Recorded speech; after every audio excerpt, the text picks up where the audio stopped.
The Premier League, a battlefield of three cities, a throne fought over by Manchester, Liverpool and London, a kingdom where power is never giving but only taking.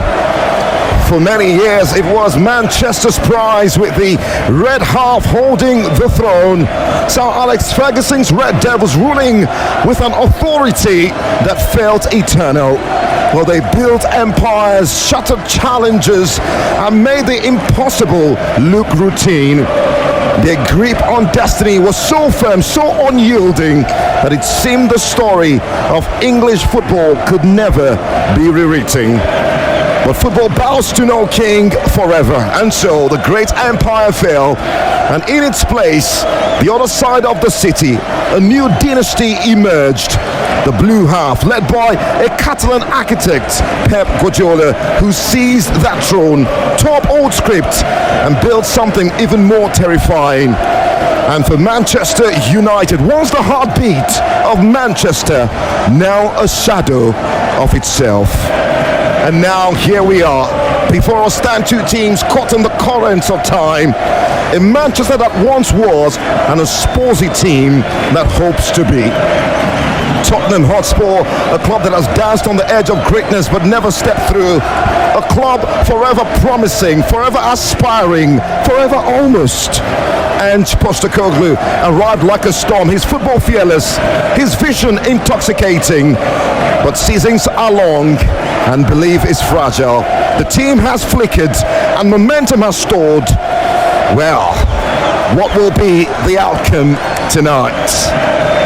Then there is Manchester United, a name that once meant everything, a club that walked among gods but now stumbled among mortals. Under Ruben Amorim, they search for themselves, for an identity lost in the wreckage of falling regimes. They are not what they were, not what they want to be. They are just a shadow caught between the past and the future, waiting for the wind to turn in their favor.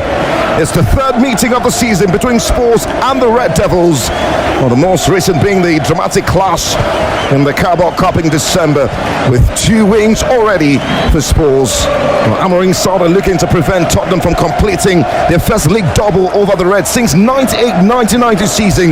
In that campaign, well, the North Londoners also knocked Sir Alex Ferguson's team out of the Carabao Cup, then the League Cup 3-0.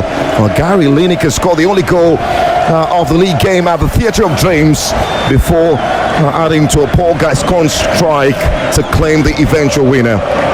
And so, beneath the floodlights of North London, 2 clubs meet at the crossroad of history. One chasing rebirth, the other chasing belief.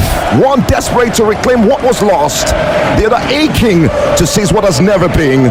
The Premier League does not wait, the throne does not share, and this evening, one of them must take a step towards making amends in a season of biting the dust while facing the prospect of being left behind. Truly a rude awakening to the times. 99.3 Nigeria info, we are Femi and the gang, and I'm Anthony, the voice, in the not so distant company of David Adeshina. Ball into the area this time, spills out to Beckville, and is touched right in by Madison. And that is what you call point and kill.